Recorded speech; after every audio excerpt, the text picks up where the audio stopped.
What's up, athletes? My name is Colleen Conlon. I am a two-time Guinness World Record holder in the Turkish Get-Up. I am the author of the best-selling book, Kettlebell Catalyst, and most importantly, I am a virtual hardstyle kettlebell coach. Now, about a month ago, I was live on YouTube. Yeah, so tonight we have Instagram and we have YouTube. But we were not on YouTube last time because of some technical difficulties. About a month ago, we went over how to perform a Turkish Get-Up. And now that a month has gone by, I was super excited to come back to talk about troubleshooting the Turkish Get-Up. So if you have yet to watch that breakdown video of how to do the Turkish Get-Up, there are a lot of details that I talk about in that video. So make sure to watch that first on Instagram before coming into this recording. So this recording, I would say, every body is different. And the issues that you might run into might be different than Bobby Sue, right? But generally speaking, there are 8 big things that I see as things worth talking about, some obstacles that come up in the Turkish Get-Up that I want to cover with you tonight. So we are going to dive on in. I'm going to bring you down to the ground with me as we start with the beginning. We'll start with the start position as we roll to position number 1, because that's kind of like a big thing that happens. So when we are initially trying to get to position 1, and let me do a quick little reminder of all of the position numbers that I'm going to talk about with you. This is our start position. 1, 2, 3, 4, 5, 6, 7, 7, 6, 7, 6, 5, 4, 3, 2, 1, start. That's what I'll be referencing tonight. So if I lose you at any point, go over to my page, grab the cheat sheet for those steps so you have it to reference as you're watching this video. Okay, so the big issue that can happen is when I try to roll to position number 1, I might not get here because I'm not using my breath, I'm not taking advantage of ground reaction forces, or I might not be taking advantage of putting energy out through my heel, and we might turn into a bit of a rocket. Those are the first 3 things I'm going to talk to you about. So when I roll to the side, I want to make sure I have a deep, aggressive exhale coming out of my mouth. Listen for this. Listen again. Now I want to come closer to the screen so I know you can hear me. You want it to be so aggressive that if you have a dog at home, if you have a partner at home, if you have a hairdresser at home, like somebody can hear the noise that you're making with your breath. The reason we want this is because it's putting more pressure down throughout the thoracic cavity and it's helping to pull you to the side. I had a client this morning who's trying to get her 28-kilo Turkish Get-Up. And the first time she rolled to the side, she didn't breathe, so she didn't get there. Second time, again, she didn't breathe, she didn't get there. The third time, she led with her breath, and she got there, no problem. So when I'm in my start position, deep breath in, I initiate my exhale, and then I roll. That is a really easy, quick fix. The other thing that might be happening that's stopping you from getting to the side once you're loaded is the fact that you're not taking advantage of ground reaction forces. So if I put pressure down into the ground, I get an equal and opposite reaction from the ground back up into my hand. So that's what we're talking about. I want you to try this with me, especially if this is one of the steps that you're struggling with. When I roll to the side, I can take advantage of my bent legs foot by feeling myself actually push the ground down and away. Come down with me. Try this. Let's try it 3 times. Just notice how far can my body roll to the side if I push my bent legs foot down and away. How far can I go?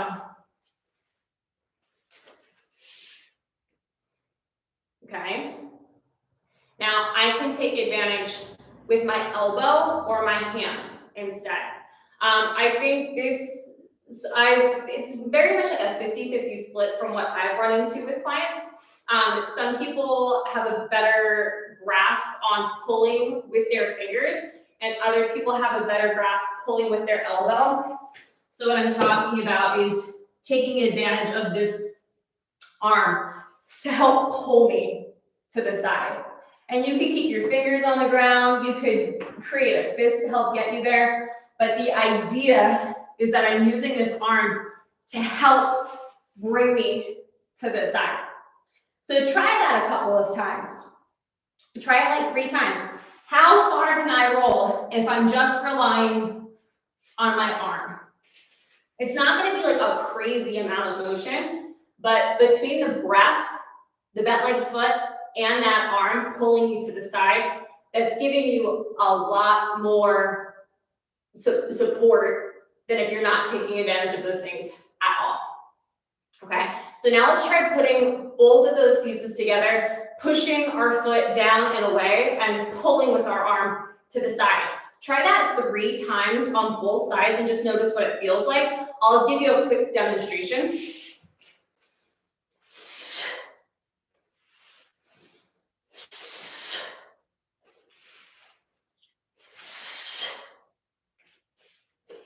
And if you can, incorporate the exhale as well.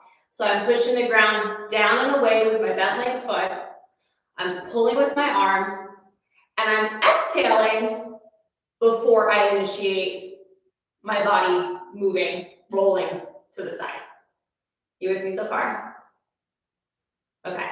If you have any further questions on that component, feel free to drop it in the chat, because now we're going to move on. So a lot of times I can always spot who the next rock pet is going to be based on Turkish Get-Ups. That was a joke. Maybe it landed, maybe it didn't, but you know what I'm talking about. You've totally seen this on Instagram. You have totally seen one of those things happen.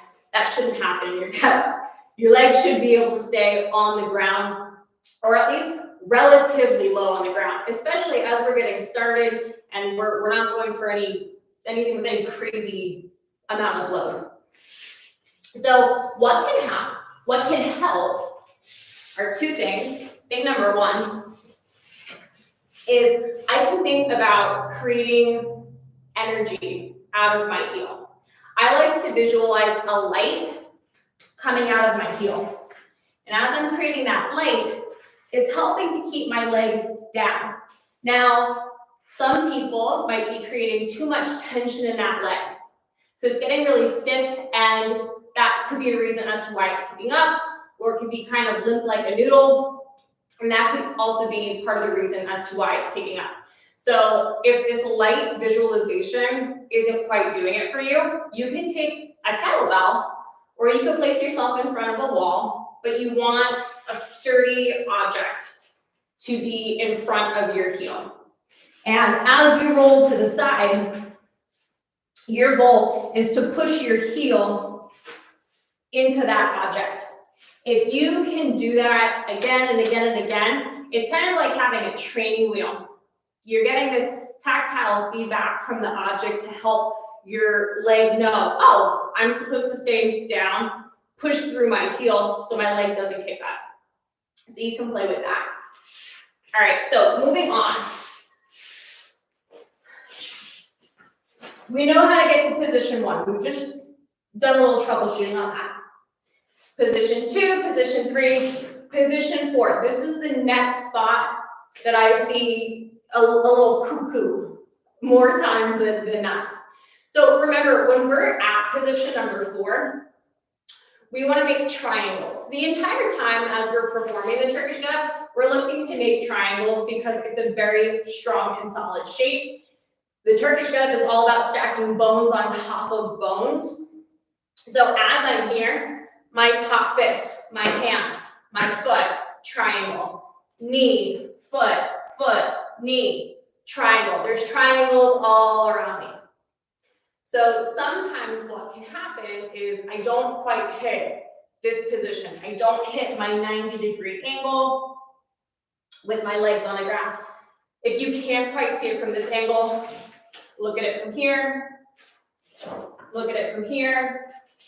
I'm gonna pull over my mat. As you can see, all of the corners are even. My goal, knee in line with foot, in line with hand. Knee in line with foot, in line with hand.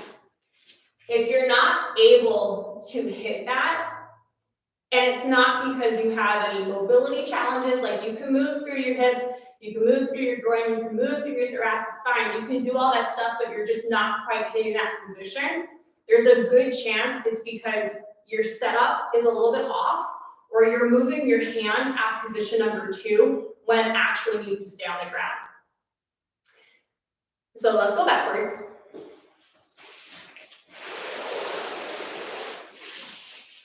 When I'm doing my setup, we want to create 45-degree angles. You remember that? Dead man's body. I bend my leg, I'm still on the 45. My arms are out, 45. My hand gets in line with my hip on the 45. Now remember, all bodies are different, right? Limb length is different, but for most people, setting this up, getting started with the get up, focusing, keeping the arm out on a 45-degree angle, like that should really be setting you up for success. And then you can tweak it along the way. But when I'm here and I roll to position 1, I need my hand to stay in this fixed position. Remember, I'm opening up my cookie jar. We talked about that in the how-to video. I want my hand to stay fixed on the floor. A lot of times, what starts happening is I'm pressing up and I move my hand. It's when you're moving the hand backwards that then this gets kind of weird and I don't feel as stable. So to make sure you're hitting all of those lines at position number 4, I need to make sure that as I'm starting out, my hand's on the 45, my hand's relatively aligned with my hip. When I transition to position number 2, my hand is staying fixed on the ground. I'm not moving it around. When I start to move it around, that's where I start to get into trouble. Okay, moving on. So we have position number 4. Position number 5, position number 6. In the how-to video, we talked about the difference between pivoting or stepping. So let's fast forward. I was like, is it rewind? Is it fast forward? It's really late where I live. It's really late. Fast forward. I'm at position number 6. And I'm gonna flip this around for you so we can look a little bit closer. I want you to look at my hips. I'm gonna come closer to you. I want you to look at my hips. So this can be a really challenging step for people. The first thing I'm going to talk about is make sure you are initiating with your breath before you stand up. That's number 1, always. Am I breathing? But number 2, what's going on with my hip placement? If you start to tip your body forward, there's a great chance you're just going to dive down or you're going to lose control over the bell. So if I'm leaning forward, no bueno. What I need to happen is I need to create a posterior pelvic tilt. I like to imagine I'm wearing a belt buckle. And when I'm getting ready to stand up, I'm just trying to tip my belt buckle up. And when I tip my belt buckle up, I'm going to start to feel a bit of a stretch in the front of my hip flexor. I might feel a bit of a stretch down my quad. I might start to feel a little bit more load happening in this back leg. I'm pushing my big toe into the ground And that's gonna help me to stand up without toppling forward. So I want to rewind that for just a second. All we're talking about is to help from tipping forward. I tip my belt buckle up. I create that posterior pelvic tilt, and that's going to help me to stand up with some more ease. Okay?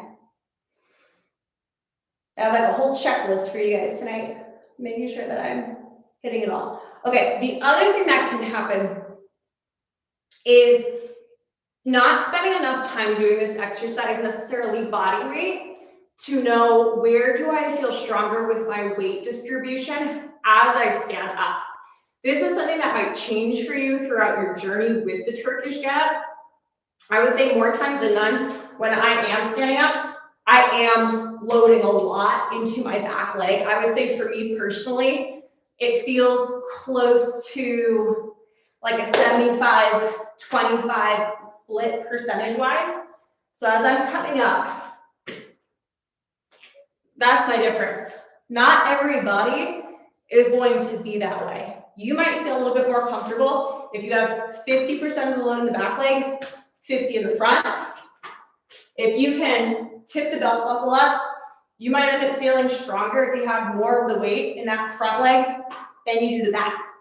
So you can always strip this back down to doing a naked get-up, not using any load, not even using your shoe or your book, and just playing, what feels stronger, and then slowly starting to investigate, adding the load back in to see, oh, this is where I still feel stronger or I don't.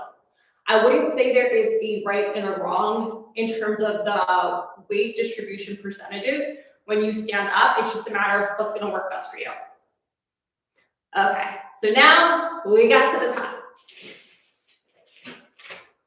All the way up. On the way down. Little reminder, when I step backwards, I'm going to face you. When I step backwards, I need to step back wide. So when I pivot, I have my lines.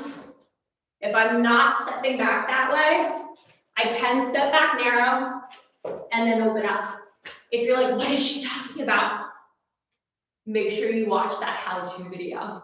Okay, on the way down. Remember, I want to trace my hand down my thigh so that I can keep my hand on the bell so I don't get super shaky. What is she talking about? Again, make sure you watch that how-to video. So I'm here. As I transition position 3 to position 2, this is what I want to talk about with you. And before I even tell you what we're going to talk about, see if you notice a difference between me sitting down, between these two variations. Do you see a difference?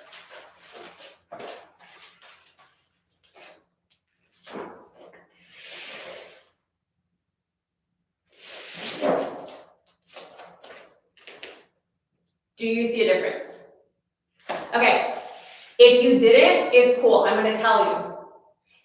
If you already know what I'm going to talk about, here we go.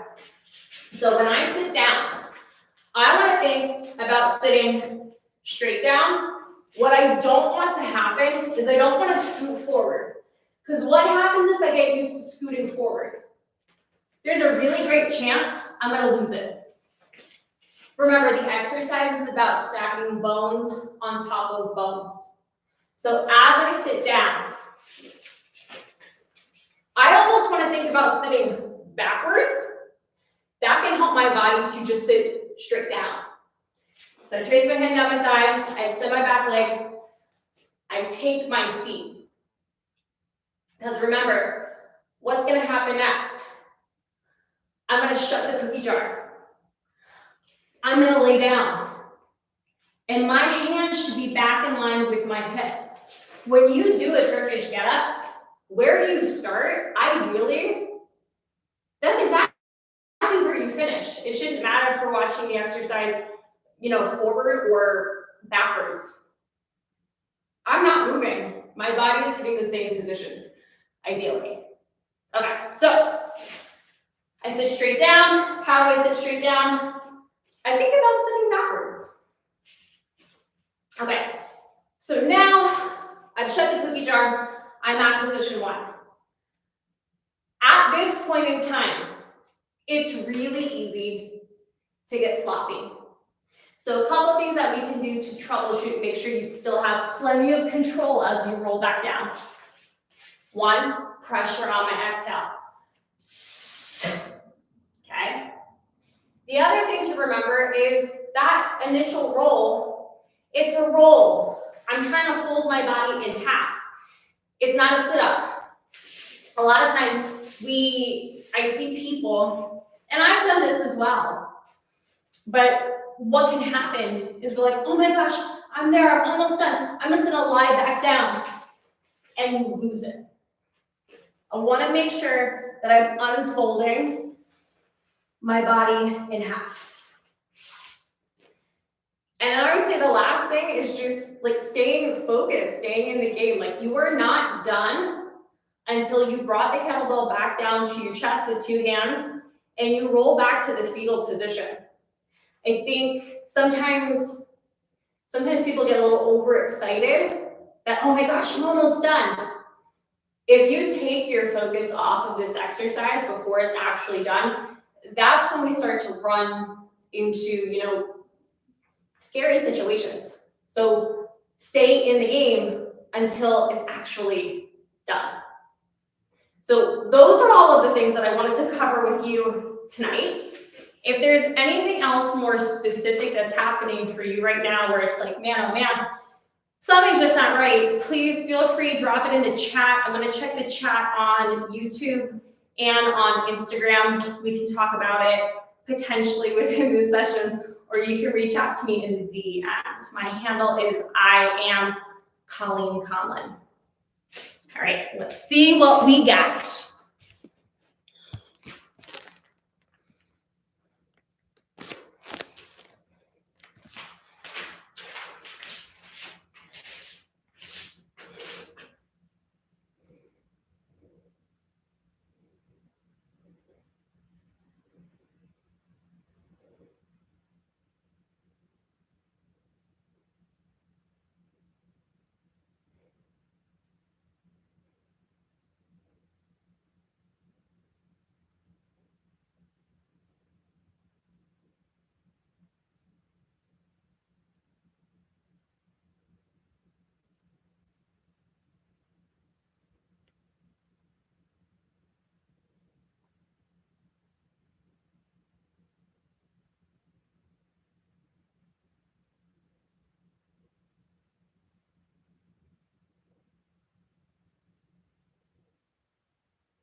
All right, well, I don't see any additional questions, so I'm going to take it as we covered everything. There is a lot. If this is the first time that you are being introduced to me and you didn't get a chance yet to watch that how-to video, there's a lot that we covered in that session. Definitely go over to the Kettlebell Kings page and check out that live.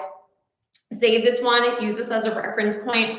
I'll tell you, as somebody who has spent a lot of time working on the Turkish Get-Up and coaching a lot of people on the Turkish Get-Up, this is an exercise where, we can always revisit a detail.